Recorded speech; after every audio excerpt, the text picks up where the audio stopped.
Neste momento, assume a condução dos trabalhos o professor Dr. Eldo Anderson da Silva Pereira, fazendo as honras ao palestrante, professor Dr. Fernando Lázaro Freire Júnior, do Departamento de Física da PUC-Rio e coordenador da área de Astronomia e Física da CAPES, com a palestra Grafeno, Síntese e Aplicação. Registramos e agradecemos a presença de todos, as pessoas, do coordenador do evento, do diretor adjunto do Instituto de Física, dos coordenadores de ensino de graduação e de pós-graduação, dos professores, dos senhores técnicos administrativos, dos senhores convidados. Tenham todos um bom dia.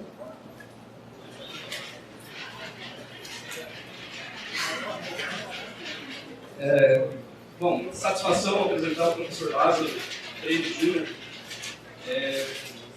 para a palestrante de abertura da 16ª Escola na Filosofia de Física. O professor Lázaro é bacharel em Física pela Pontifícia Universidade Católica do Rio de Janeiro.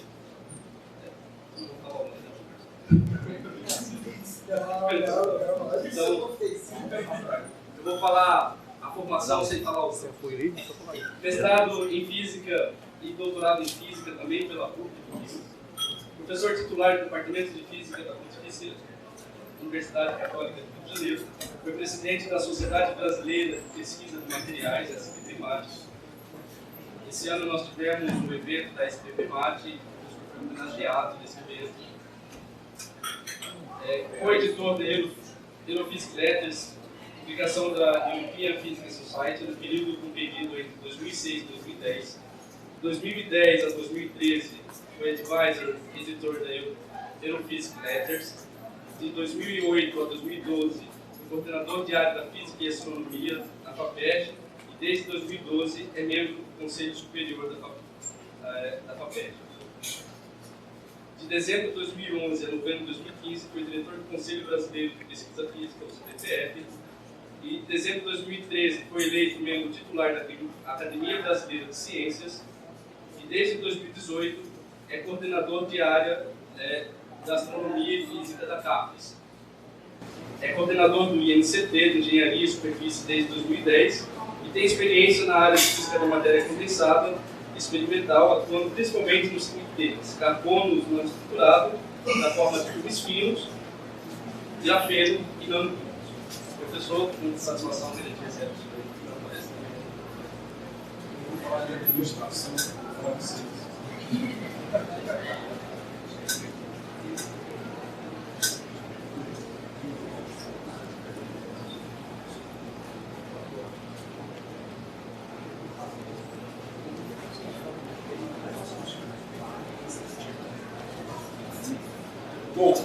Bom dia a todos. É um prazer para mim estar aqui na UFMG. É a primeira vez que eu venho a Mato Grosso, em geral. Não conheço o Pantanal, não conhecia o Cuiabá. Então, para mim é um prazer estar visitando vocês. E eu vou falar um pouco do que a gente tem feito nos últimos anos lá no Departamento de Física da PUC, onde eu sou professor. A PUC é uma universidade singular, porque é talvez a única universidade privada, ligada à igreja, esse trio de pontifício, ligada à igreja, e que tem uma atuação já há décadas nas áreas da ciência básicas, engenharia, apesar de ser uma escola privada, e a pós-graduação, por exemplo, ela são cursos gratuitos, e ninguém paga habilidade para fazer pós-graduação aqui.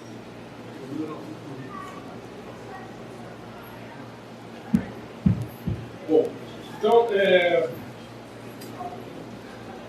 esse é onde eu trabalho, né? Esse é o Centro Técnico Científico da PUC. Né?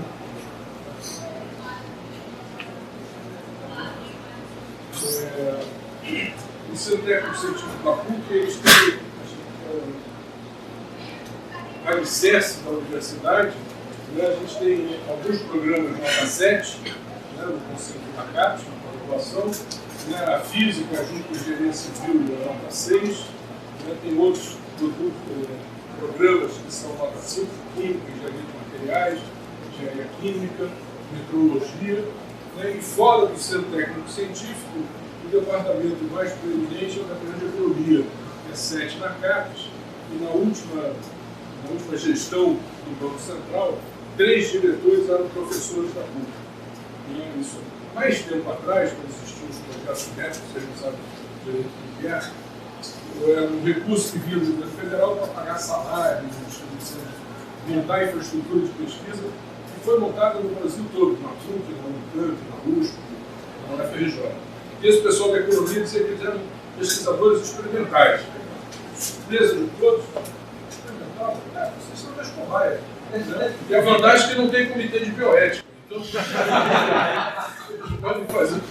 podem fazer o que bem quisessem com aqueles planos malucos e tal, mas do ponto de vista acadêmico eles são bastante conhecidos. Bom, o meu laboratório, aliás, o laboratório ele fica nesse prédiozinho que está escondido aqui atrás, né? É um laboratório de revestimentos protetores. Um laboratório de revestimentos protetores de materiais estruturados. Né? A gente tem uma infraestrutura bastante boa para caracterização de materiais, né? Em nanoscala, a gente trabalha com materiais há muito tempo. E tem uma linha, que é a linha de propriedades mecânicas, de biologia, não é na área da antropologia. Tribologia é a ciência que estuda o movimento de superfícies em contato e o movimento relativo, atrito, desgaste, né, que foi a base inicial do nosso laboratório. Então, a gente tem uma infraestrutura experimental que também estuda propriedades mecânicas em grande escala. Um colega meu, o Rodrigo, ele trabalha com a Petrobras estudando propriedades mecânicas de rochas do pré-sal. É um projeto grande para Petrobras. Bom, eu vou falar sobre grafeno, que tem sido objeto do nosso trabalho nos últimos 10 anos, talvez, 15 anos. E ele foi, eu vou falar rapidamente, ele viu muito extenso, ele foi observado pela primeira vez na Universidade de Manchester, né, com o grupo do André Gein, o famoso, na época era pós-doc. Eles publicaram o primeiro artigo a respeito das propriedades físicas do grafeno, propriedades do transporte, uma caracterização das folhas, uma única camada atômica do grafeno, usando uma técnica de produção de amostras muito simples, que é simplesmente a esfoliação mecânica. Você pega um cristal de grafite, cola uma fita durex e puxa. Saem várias camadas de grafite. Depois você repete esse movimento várias vezes até não ver nada. Quando você não vê nada, você tem uma ou duas camadas e aí você está observando o grafite, né? Com outras ferramentas que não sejam o olho nu. Né? Esse processo de esfoliação mecânica ele sempre foi usado pelos físicos de física de superfícies para a obtenção de padrões de calibração de microscopia de funilamento, porque eles arrancavam as camadas superiores e ficavam com uma superfície perfeita no cristal. Eles nunca olharam o que ficava na fita durex. Né? Então, além do mérito de olhar para o outro lado, né, uma série de experimentos que foi realizado pelo grupo do André, mas que justificaram o prêmio Nobel que ele vai ganhar em 2010. E a audácia de dizer que estão observando um material, um cristal unidimensional, é porque havia trabalhos teóricos, em particular do Mandal, né, lá atrás, onde eles diziam que um cristal bidimensional era tecnicamente instável. O que na realidade é verdade. Se você põe uma folha de grafeno, ela tem uma ondulação, mesmo que seja uma folha de grafeno autossuportável, você põe uma grade de microscopia, ela tem uma ondulação que, de uma certa maneira, recupera o trabalho do Landau, porque não é um plano perfeito, né? É uma ligeira rugosidade. Uma outra característica é que a relação de dispersão, né, a densidade de estados, ela é linear com a velocidade, que a gente considera a velocidade de Fermi. Mas se você pega um elétron num semicondutor, ela vai para o quadrado da velocidade. Enquanto que aqui ela vai linearmente com a velocidade. E isso é uma característica dos fônons. Né? Então, o elétron de uma folha de grafeno se comporta como uma partícula sem massa. Por isso que é conhecido como férmions de Dirac, né? São férmions sem massa. As propriedades de transporte podem ser descritas usando a mecânica quântica relativista. A atribuição do prêmio Nobel para o grupo lá, do duo lá de Manchester, teve esse statement, essa declaração, pela realização de experimentos inovadores, né, na área da física, usando materiais bidimensionais. Não somente o fato de ter observado uma coisa que as pessoas achavam de difícil observação, né, dada a sua estabilidade dinâmica, mas uma série de experimentos. Só para ilustrar algum, né, eles mostraram que você observava no grafeno o efeito Hall quântico. Né? O efeito Hall quântico era um trabalho que foi em 2005, um trabalho um ano depois do primeiro trabalho que saiu na Science em 2004. Né? Isso é uma experiência feita a baixa temperatura, né? Mas eles também mostraram, mais na frente, né? Mais de 2 anos depois, que o efeito Hall quântico também podia ser observado na temperatura ambiente. Então foi uma sequência de experimentos, né, de física, né, usando grafeno, no caso das experiências deles, usavam grafeno esfoliado, né, um cristal de ótima qualidade, né, e por isso eles se candidataram e foram o prêmio Nobel. E mais recentemente, em abril do ano passado, um grupo do MIT publicou 2 trabalhos na Nature, pegando não o grafeno de uma única camada, mas o grafeno de bicamada, onde uma camada está ligeiramente rodada com relação à outra. E que existia um ângulo mágico em torno de 1 grau. Se você pega a folha de cima e gira de 1 grau e vai abaixo da temperatura, esse material é supercondutor. Então isso já não tem mais a participação do pessoal lá de Manchester, mas foi um resultado que despertou a curiosidade de dezenas de físicos teóricos. Né? Se você olhar a literatura recente, tem dezenas de trabalhos explicando, ou tentando explicar os mecanismos que explicariam a supercondutividade nessa geometria. Né?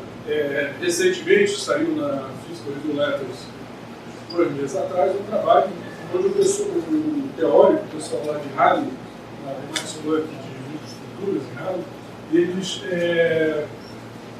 propõem que é simplesmente uma questão de acoplamento elétron-foro e que a teoria BCS podia explicar a supercondutividade. Então seria um supercondutor convencional, ao contrário do que se esperava antes, porque tem uma transição isolante, supercondutor, semelhante àquela observada nos supercondutores de alta temperatura. Então você vê que tem, mesmo uma década depois da observação pela primeira vez do grafeno, você tem física básica sendo feita e estudando com base em estudos feitos no grafeno. Então, foi uma revolução, né, uma revolução talvez seja muito forte, não foi um avanço científico, porque abriu todo um campo de novos materiais, que são os materiais bidimensionais. E os materiais bidimensionais, eles têm de todo tipo. Eles têm desde o grafeno, que é um condutor, né, então o gap é 0, né, até o nitreto de boro hexagonal. O nitreto de boro hexagonal é uma estrutura igualzinha do grafeno, só que em vez de átomo de carbono, tem intercalado boro, nitrogênio, boro, nitrogênio, boro, nitrogênio. Esse material é isolante com um gap de 5 eletronvolts. E no meio deles tem vários semicondutores, inclusive semicondutores de gap direto, que são aqueles favoráveis para dispositivos de optoeletrônica, de gap direto, tem de todo tipo, depende do número de camadas. Então tem toda uma engenharia de materiais em nanoscala que foi aberta a partir do estudo do grafeno. Quer dizer, além do grafeno em si mesmo ser ainda objeto de estudo relevante do ponto de vista físico, tem todo um novo campo que é o estudo de materiais bidimensionais. Bom, então falar um pouquinho da síntese e das aplicações. O grafeno, você tem sempre um discurso, primeira coisa, que o grafeno vai substituir o silício na microeletrônica. Com gap zero, me parece um pouco de socorro. Não deve funcionar. Mas tem uma série de outras aplicações que elas têm condições de contorno bem relevantes. A primeira é que se você quer ter um material de boa qualidade, ele tem que ser barato. O melhor material de boa qualidade é feito por esfoliação mecânica. Agora, a menos que os chineses resolvam botar 1 milhão de pessoas esfoliando grafite, esse método não deve ser um método com largo uso industrial. Então, você precisa produzir materiais artificialmente, né, com técnicas que sejam competitivas do ponto de vista econômico. Senão, porque o produto vai ser tão caro que ele é inviável. Pode ser muito bom. Quando a coisa é muito cara, ela, em geral, tem duas aplicações: tirar a vida e salvar a vida. Né, que é a defesa, indústria de defesa, tirar a vida, ou indústria médica, que é salvar a vida. Aí não tem limite. Né, ninguém consegue avaliar quanto é que vale na vida humana. Mas, tirando esses casos extremos, né, você precisa ter uma relação custo-benefício razoável. Né? Então, para aplicações em eletrônica, fotônica, não sei o quê, a técnica mais promissora é a técnica CVD, que quer dizer Chemical Vapor Deposition, deposição química na fase vapor. Né? Mas você tem ainda você tem produção em baixa escala. Se você quer produzir em alta escala, você tem que fazer essa esfoliação usando processos químicos que arrebentam o cristal. Né? O problema é que esse material aqui ele é de baixíssima qualidade do ponto de vista de suas propriedades físicas. Então ele só serve para ser incorporado em matrizes, por exemplo, em polímeros, para aumentar a produtividade térmica, aumentar as propriedades mecânicas. Então é um outro tipo de aplicação bem diferente dessa aqui. Eu vou começar falando dessa aqui. Só um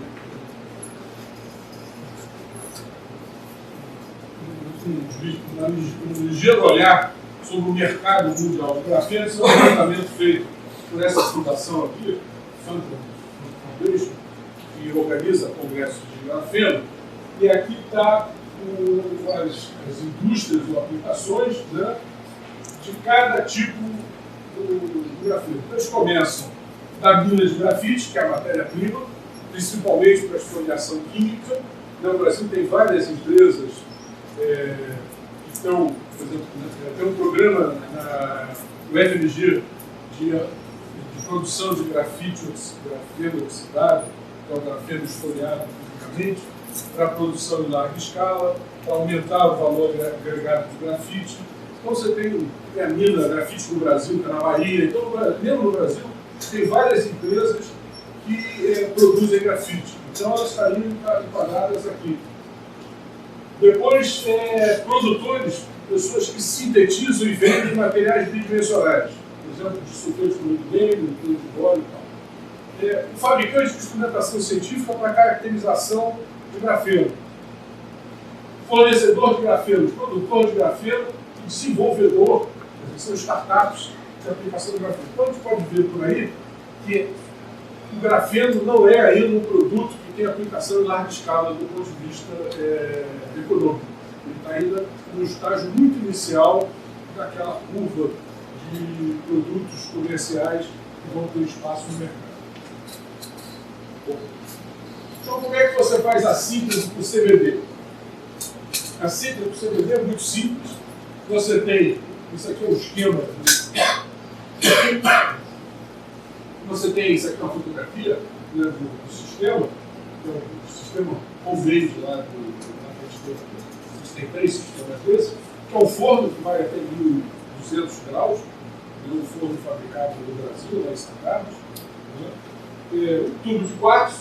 Dentro do tubo de quartzo você põe uma folha de cobre, né, que compra comercialmente da Sigma, né, que funciona como catalisador para a síntese do grafeno, e tem uma bomba de vácuo, uma bomba mecânica limpa, para tirar o ar e limpar o ambiente, e depois você injeta um hidrocarboneto qualquer. A fonte pode ser líquida, pode ser um gás tipo metano, acetileno ou acetonitrila, que você já tem carbono com hidrogênio, enfim. Então você tem um sistema bastante simples e a pressão dentro do tubo pode ser baixa ou alta, e tem várias receitas diferentes para você fazer a síntese do grafeno para o CVD. É um processo muito simples. Depois que você sintetiza, o que você precisa saber se você tem um grafeno de boa qualidade. E a ferramenta usada para isso é a espectroscopia Raman, né, que você rapidamente obtém um espectro e tem que ter essa característica aqui. Esse fundo aqui é porque isso aqui é em cima da folha de cobre. Tá? Então, você tem essa banda aqui em torno de 2.400, uma em torno de 1.600, menos, né, e a razão entre elas tem que ser entre 3 e 4. Isso é característico do grafeno monocamada. E esse pico aqui não pode ser muito largo, tem que ter 30, 40 centímetros a menos ou máximo. E depois você transfere isso, a transferência é um outro problema, né, para um substrato, você pode construir um dispositivo e assim por diante. Tá? Bom, então você põe lá a folha de cobre, passa ventando, esquenta, ferve aquilo tudo, tira a folha, põe na frente do espectrômetro Raman, vê se tem grafeno. E a partir daí você começa a fazer os seus dispositivos, estudar as propriedades e assim por diante. Bom, qual é o mecanismo de síntese? A folha de cobre ela tem uma camada de óxido nativo. Então, o primeiro estágio do processo de crescimento é remover essa folha. Então, você não pode botar o hidrocarboneto direto. Você primeiro joga hidrogênio, de maneira que o hidrogênio remove o oxigênio. Então, você fica com o cobre exposto ao gás, o hidrocarboneto, né? Mas ele é um material policristalino ainda. Aos poucos, você vai tendo um fluxo de cobre, né, a alta temperatura. A temperatura que você escolhe é muito próxima da temperatura de fusão do cobre. Na realidade, a superfície está quase líquida, ou já está líquida, né? E aí você começa a nuclear ilhas de grafite, de grafeno, ou de cacamar. Por que você está nucleando na superfície? Porque a solubilidade do carbono no cobre a essa temperatura é baixíssima. Então, quando você esquenta a folha, vai a 1050 graus e põe o carbono ali, o carbono não penetra no cobre. O carbono fica na superfície com alta mobilidade. Então, ele se move até encontrar um outro átomo de carbono, faz uma ligação sp2 e vai nucleando, vai crescendo, e você vai tendo grãos diferentes que vão crescendo até formar uma folha única de grafite, de grafeno policristalino. Tá? Bom, qual é o problema? Quem fez curso de estrutura da matéria, de matéria condensada, da graduação, deve ter feito uma parte lá de cristalografia e sabe que o cristal do cobre, né, é um cristal cúbico, né, e se você olha na direção 1, que é a diagonal do cristal, a estrutura da sua superfície são hexágonos. Então você gostaria que o seu cobre fosse um monocristal 1. Né? O custo disso é muito caro. Então o que você faz é um processo, já que você tem que aquecê-lo na sua folha de cobre, você faz um processo térmico longo de maneira a orientar o cristal no início. Isso aqui é uma assinatura da orientação cristalina da superfície, medida por retos pagamentos de fração e retos pagamentos de elétrico. Então, o vermelho é a orientação no 1, 0, 0. Então, ele é praticamente um 0, 0, com todas as outras orientações possíveis nessa parte aqui de 50 mil. Quando você aquece durante 1 hora, 1000 graus numa atmosfera de hidrogênio, ele fica todo ele azul, porque ele se orienta na direção do 1. Então, não só você, com tratamento térmico, você cresce o cristal, como ele se orienta na direção do 1. Isso facilita a formação de grãos maiores do seu grafeno. Bom, a técnica ela tem limitações.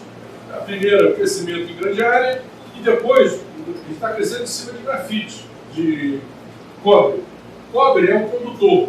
Então você não vai fazer um dispositivo eletrônico em cima de um negócio que é condutor, ele vai até curto. Então você precisa transferir para um substrato isolante ou semicondutor.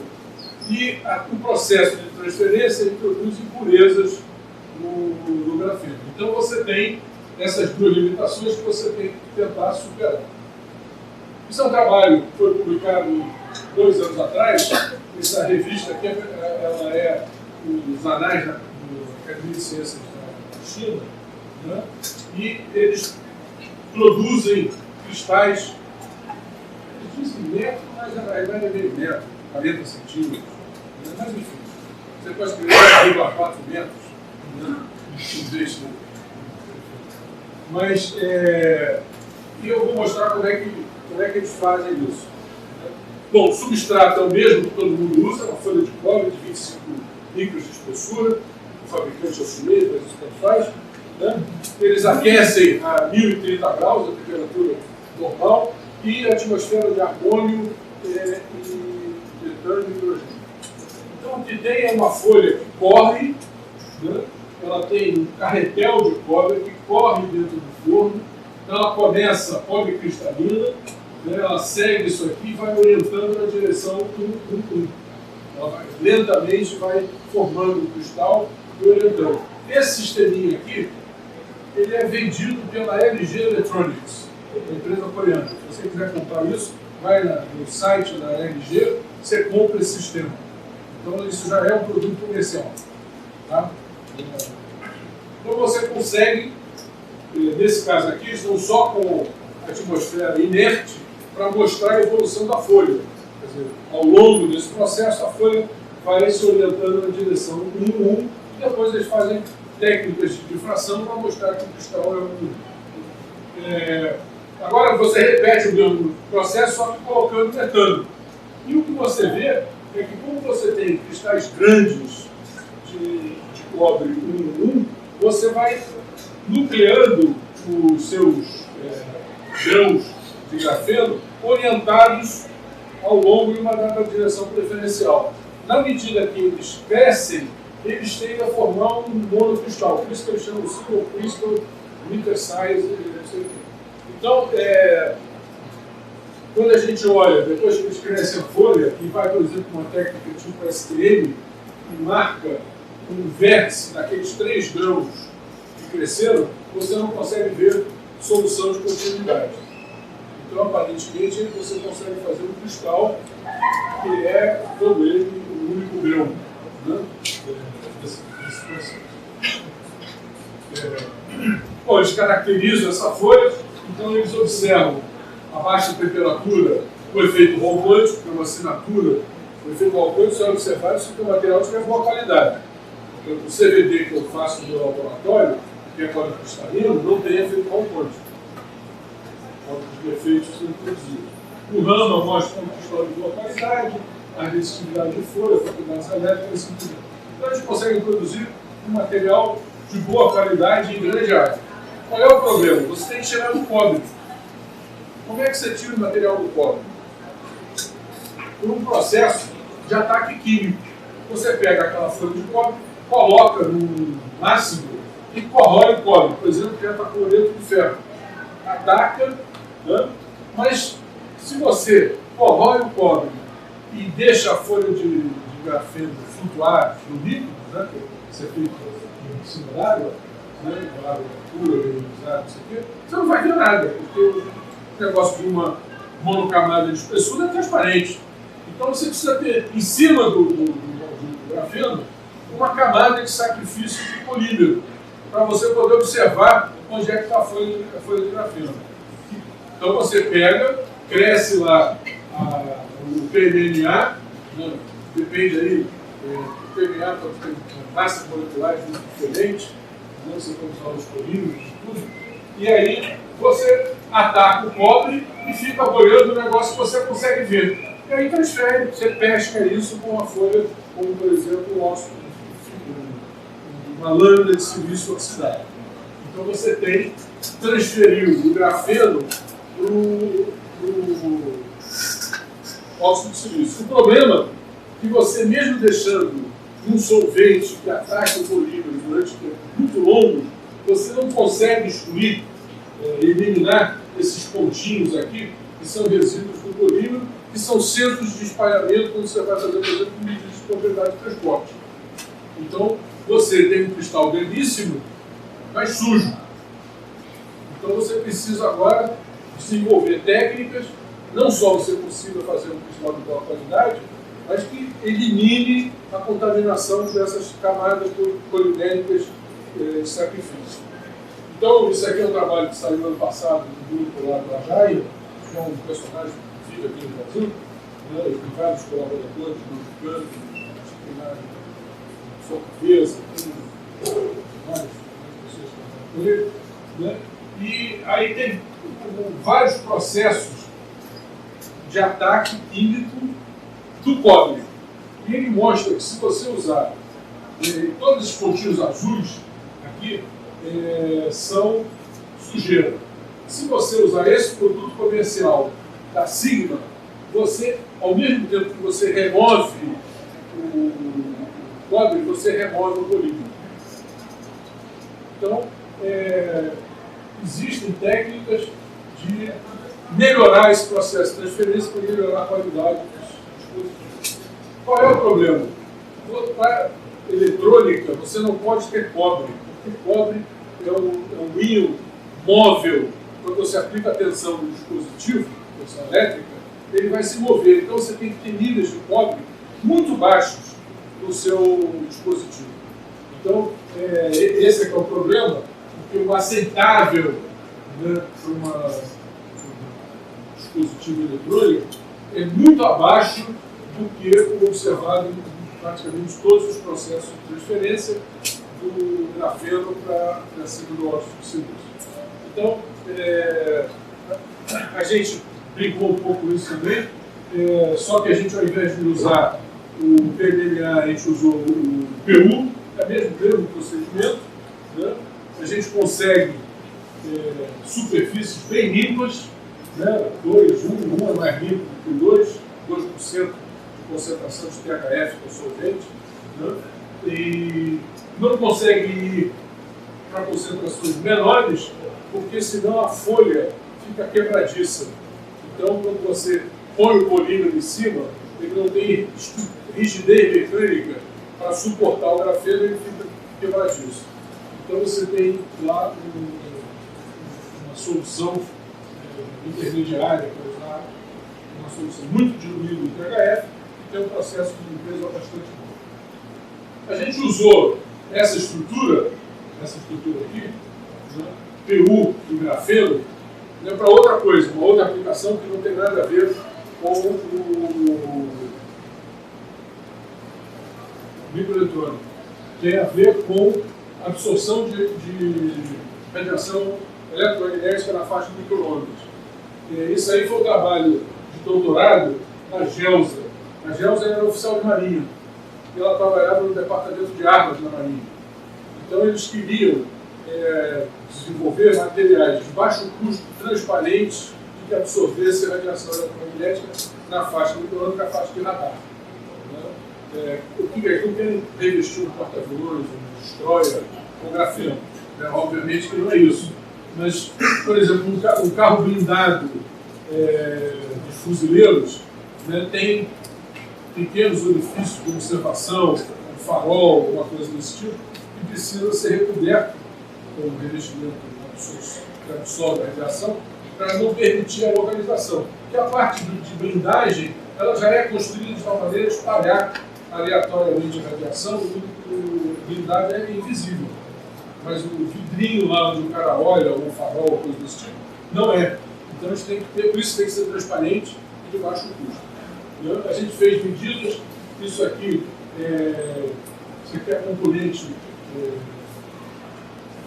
isso aqui é a componente transmitida, né? A gente tem aqui só o PU e a própria guia de micro-ondas que a gente usou para medida.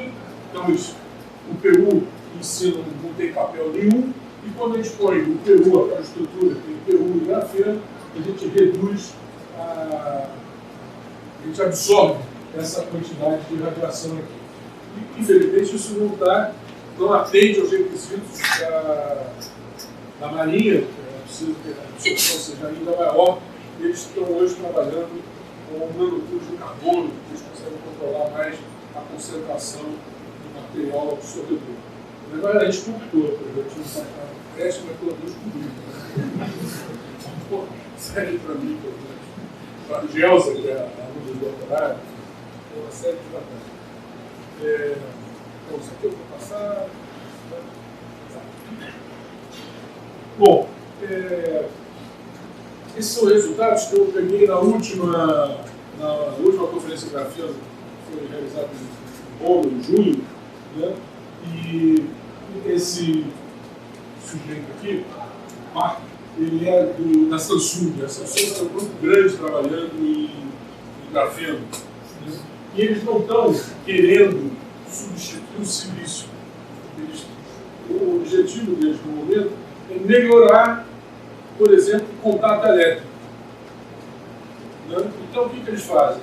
Eles estão colocando o grafeno em cima do nitreto de titânio, porque o contato normal deles é tudo estéreo em cima de nitreto de titânio, para interconexão entre os diferentes transistores. Tá?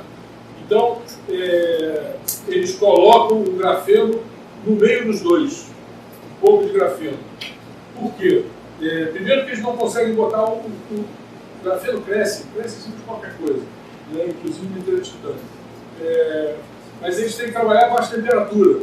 Se você trabalha a temperatura muito alta, se você tem uma junção PN, você destrói a junção PN. Os dopantes vão para qualquer outro lugar que não o local onde tem que estar. Então eles fazem o crescimento a baixa temperatura. Né? Esse crescimento aqui, eu não anotei aqui a temperatura, mas ele é aqui, 490 graus, que é o limite máximo aceitável para uma etapa do processo de fabricação de um FinFET da Samsung. Mais que isso, destrói o dispositivo. Então, eles não conseguem fazer o single layer, mas eles conseguem fazer 3, 4 camadas, uma coisa dessa. Então, quebra o galho para eles, o resultado está aqui, né? A resistência de contato, né? A resistência de folha com grafeno e sem grafeno é reduzida significativamente. E essa espessura aqui é a espessura da junção, né? 32 nanometros, é tudo, inclusive o grafeno, né? A espessura do grafeno. Então eles conseguem reduzir, e isso aparentemente é uma perspectiva de aplicação na nova geração de dispositivos da Samsung, que agora já está na faixa de 5 ou 7 nanometros, no nosso suporte, e eles vão usar isso. Uma outra alternativa é o dispositivo. Fazer um dispositivo, e de qualquer maneira, você tem que crescer o grafeno e em cima dele, se você quer controlar o óxido de pó, você tem que botar um isolante. O isolante hoje é óxido de ráfino, não sei se as pessoas ficam assim. Os nossos laptops, essas coisas todas. Não é mais óxido de silício. O isolante no dispositivo é óxido de ráfino. Então o grafeno ele tem que crescer ou tem que ser compatível com os novos isolantes que são crescidos pela técnica conhecida por ALD. Né? Ai, não, isso aqui é rama não. Já tem gente que vai falar demais de rama. Onde é que tá? Ah, meu Deus, que eu perdi aqui. Eu não vou falar de tudo isso não, pode ficar sossegado. Então, o crescimento do óxido de rastro é feito com essa técnica, que é Atomic Layer Deposition, né? E ele tem que crescer em cima do grafeno, se você quiser incorporar o grafeno, por exemplo, no óxido de porta. E ele cresce de boa qualidade, está bonitinho aqui, a interface bem definida entre grafeno e o óxido de rafo. Então, o grafeno, ele provavelmente vai ser incorporado, pelo menos essa é a tendência que o cara da Samsung montou, não como o elemento central do seu dispositivo, que vai continuar sendo um semicondutor convencional, mas melhorando características elétricas do dispositivo. Quer dizer, se você tem a menor resistência de contato, dissipa menos calor. Então você pode aumentar o grau de integração, sem ferver tudo, né? Então, o grafeno provavelmente será útil, não como um elemento que vai substituir o silício, mas como um elemento que vai ter o seu para a gente continuar usando silício ou um outro semicondutor. Uma das alternativas é ter aqui embaixo, entre a fonte e o dreno, germânio. Né? Germânio, para quem também deve ter ouvido falar sobre isso no curso de estrutura da matéria, ele tem uma mobilidade eletrônica maior que a do silício. E o primeiro transistor feito lá no Bardeen, em 1947, eu acho, no Natal de 47, foi em germânio. Né? Então, por que não é usado germânio? Não se continuou usando germânio? Porque o óxido de germânio é um óxido de baixa qualidade. A vantagem do silício com relação ao germânio, e que permitiu a gente ter esse grau de integração hoje, que está na faixa de nanômetro nos nossos dispositivos, é o óxido. Hoje, nem o óxido de silício aguenta mais, teve que ser substituído por outro. Mas ele levou até 2 gerações atrás o óxido de silício, depois o óxido de nitreto de silício e agora é óxido de hafnio. Mas que é um óxido de extrema qualidade, uma interface muito bem definida, sem estados de superfície, né? Coisa que não acontece no germânio. Mas o germânio, ele eventualmente pode ser usado aqui nesse canal, né? E aí você pode pensar que vai crescer o grafeno em cima dele, não mais em cima do silício. Você não cresce grafeno em cima do silício porque vira carbeto de silício. Mas o germânio, ele tem a mesma vamos dizer, propriedade ou característica do cobre. A solubilidade do carbono no germânio é ainda menor que a solubilidade do carbono no cobre. Então, se você esquenta o germânio, o cobre não vai penetrar para o volume do germânio. Ele vai ficar na superfície e vai formar o grafeno. E é esse trabalho que a gente fez, publicou um tempo atrás. É só mostrar, isso aqui é em função do fluxo de hidrogênio misturado com amônia, não importa muito bem o que é isso, é só que esse espectro Raman aqui tem aquela banda 2D em torno de 2.400, tem a banda G em torno de 1.800 e tem uma banda de defeitos aqui que aparece por volta de 1.300. Né? Quer dizer, como a temperatura de liquefação do germânio é 150 graus inferior à do cobre, você tem que crescer a temperatura mais baixa. Com isso, estruturalmente, o grafeno não é de tão boa qualidade quanto aquele crescido em cima do cobre. Né? Por isso que aparece essa banda, você joga lá com os parâmetros, ela quase desaparece, mas está sempre presente. No caso do cobre, você consegue completamente. O mecanismo de crescimento é rigorosamente o mesmo. Né? Como você não consegue penetrar, o carbono não consegue penetrar, o grafeno se forma na superfície como um filme contínuo. Né? Então, o self-limit, né? Isso aqui é só para mostrar que realmente o grafeno está lá, os hexágonos estão lá. Isso é uma medida de microscopia de tunelamento feita lá no laboratório. Né? Você tem alguns problemas que aí são características do cristal de germânio. A gente está crescendo aqui em cima de germânio 100. O problema é que o germânio 100 aquecido elevadas, ele fica com uma estrutura na superfície cheia de facetas, de degraus, uma superfície muito irregular. Então, quando você olha no microscópio de tunelamento, você vê um negócio muito estreito, né? Você vê uma área de alguns angstroms, isso aqui é 2 angstroms, isso aqui tem 1 nanômetro, né? Você está em cima de um daqueles platôs. Se você passa por um negócio de 100 nanômetros, você está subindo, descendo, é irregular. Isso não acontece quando você cresce no germânio 111. O germânio 111, ele é um germânio de boa qualidade. Isso aqui é o germânio tratado termicamente 200 graus, se eu não me engano, né? Esse aqui. Esse aqui é o germânio 111, ele é bem mais flat a sua superfície. Note que a escala aqui é micron, né? Então você está com a superfície bem plana. Bom, aí você cresce, você está lá, encontra lá o espectro Raman característico, fica todo contente, aí você vai fazer medida de tunelamento. Quando você faz medida de tunelamento, você pode ter a imagem é essa aqui, né? E você pode fazer uma espectroscopia. Então você pode levantar a densidade de estados local. Se você tem um material não dopado, o grafeno ele vai estar o cone de Dirac vai estar em cima do nível de Fermi. Não tem shift. Se ele está dopado, ele vai estar para um lado ou para o outro, dependendo se é dopado tipo P ou tipo N. Então, olhando a topografia, a gente vê que tem ripples. Esses ripples são observados também no cobre. E a origem deles é a diferença de coeficiente de dilatação térmica entre o grafeno e o substrato, que acabam gerando uma tensão, faz com que a sua superfície ligeiramente rugosa, né? Uma onda. Né? Então, o que a gente faz? Mede em cima e nos vales. O vale está em contato com o germânio, em cima está alguns ângulos fora do contato. E a gente observa, né?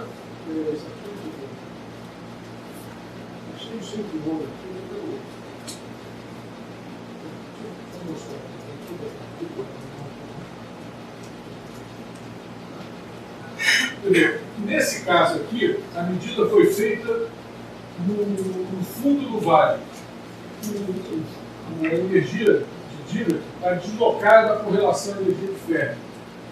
Então, indicando que ele está dopado tipo N. Você está tendo o germânio cedendo elétrons para o grafeno. Quando você vai no topo, você tem essa imagem aqui, onde a energia de Dirac coincide com a energia de Fermi. Tá? Então, o que você tem é como se fosse uma estrutura periódica, por causa daquelas ondulações, onde você tem dopado N e não dopado, dopado N e não dopado, dopado N e não dopado.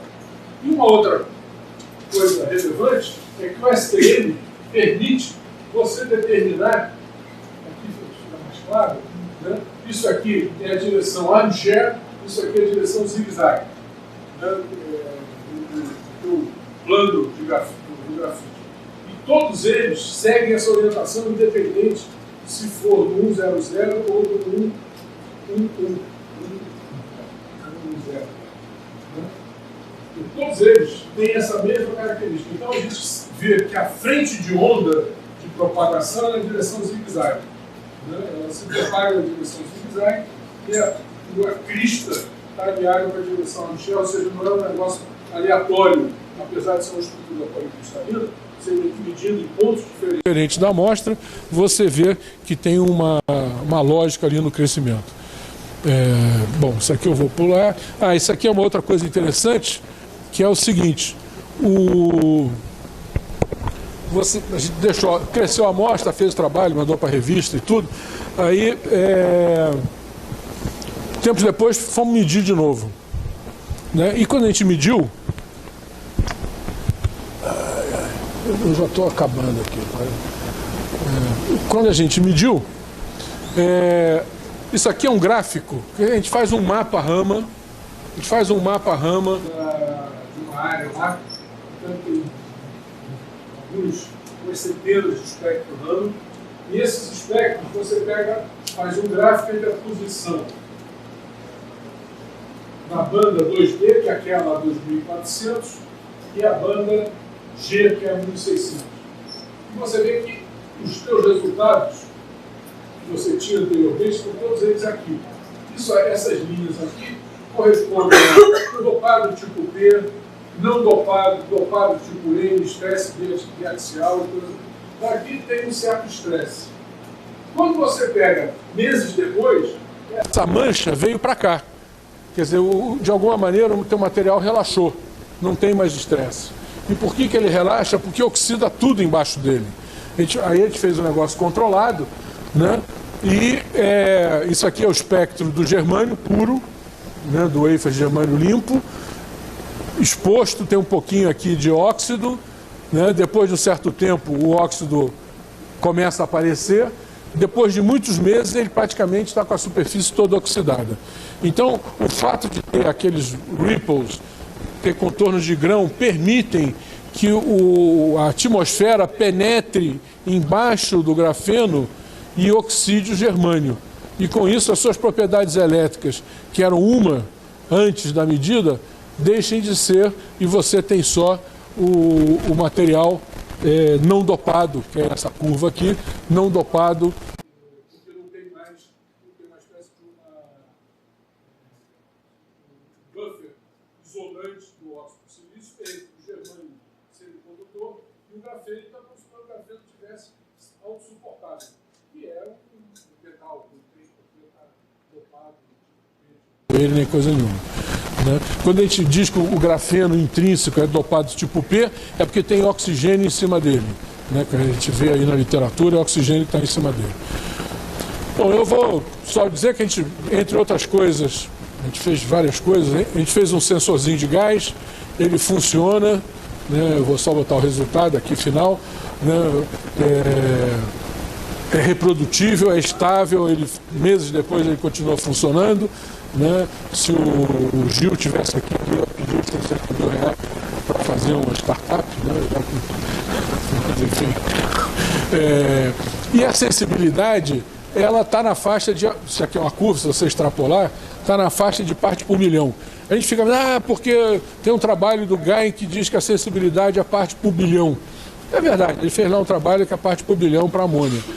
Só que os limites exigidos pelo controle sanitário, de trabalho e tudo mais, são muito maiores. Por exemplo, para amônia, a exposição é de 35 partes por milhão durante 15 minutos. Então, quem trabalha num frigorífico, que usa amônia lá para o sistema de refrigeração, né, ele pode ficar 15 minutos com 35 partes por milhão. Então, o teu alarme, para dizer que tem uma fuga, não precisa ser parte por bilhão. Basta ser uns ppms, né, que é o caso desse aqui. Então, do ponto de vista do mundo real, né, você não precisa ter um super sensor para ter aplicação industrial ou comercial, né, assim, no sistema. Aí depois tem que ver o custo.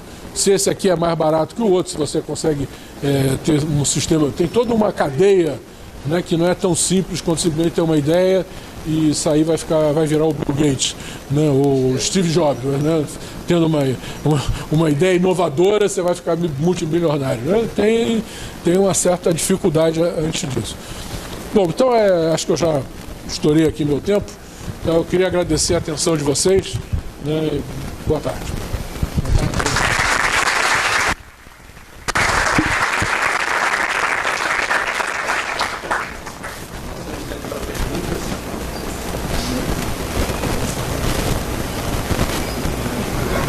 Pode falar? Obrigado pela palestra.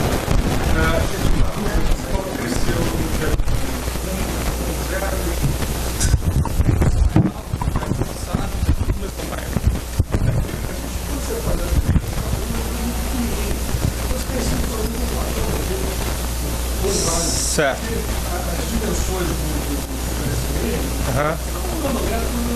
Certo. Você não necessariamente precisa... você vê realmente o local.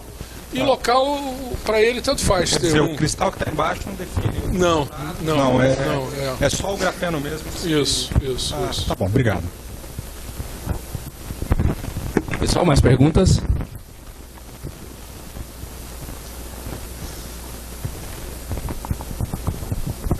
Muito obrigado, professor.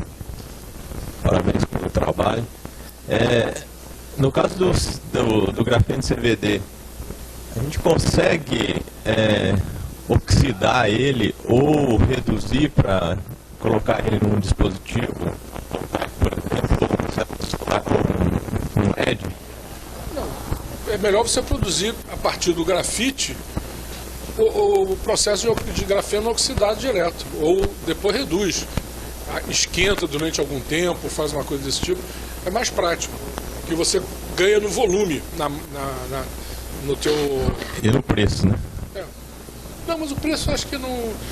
Eu pedi, por exemplo, a Grafite do Brasil mandar grafite, que a gente também trabalhou com grafeno oxidado. A gente compra um vidrinho na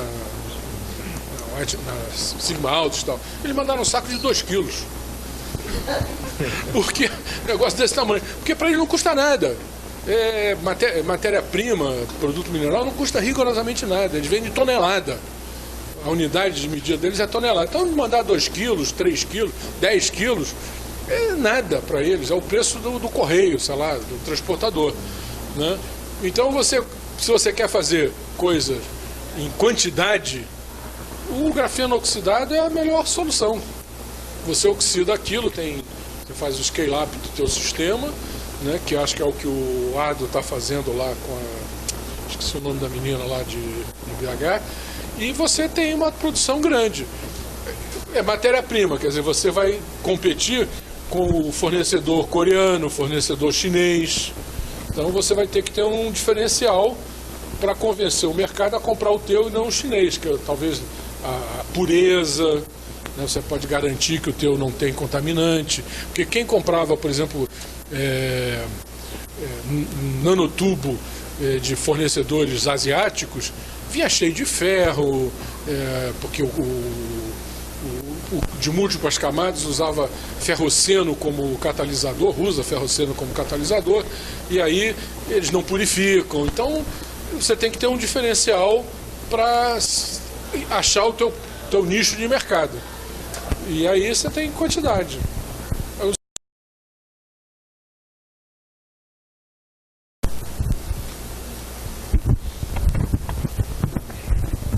Bom dia. Eu vou fazer 2 perguntas, se possível. Uma é futurística e a outra é pé no chão.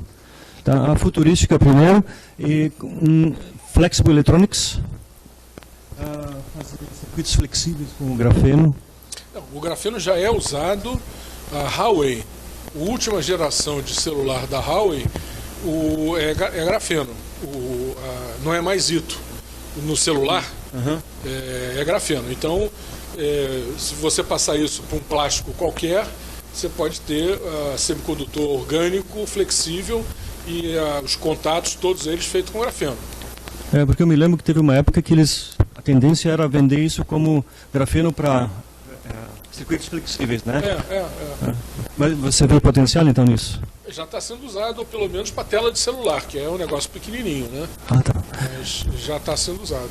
E naqueles seus experimentos com as ondulações, você vê estresse ou tensão? A gente mede indiretamente pelo Raman. O Raman, a posição dos picos Raman se desloca dependendo do estresse, se é biaxial, uniaxial. Tem uma competição que ele também se desloca se for dopado, que você está mudando o nível de ferro. Então você tem que... Mas indiretamente, você tem ideia do... Você não mede, mas você sabe se ele está estressado ou não. Eu digo isso porque eu fiz 1 ou 2 trabalhos do grafeno estressado e o cone de Dirac fecha à medida que você estressa ele. Tá? Então... mas... Não, sem dúvida. Sem dúvida, né? O cone de Dirac é maleável. Ele tem uma derivada diferente. Exatamente. Só isso. Mais perguntas? Bom, então vamos agradecer novamente, professor.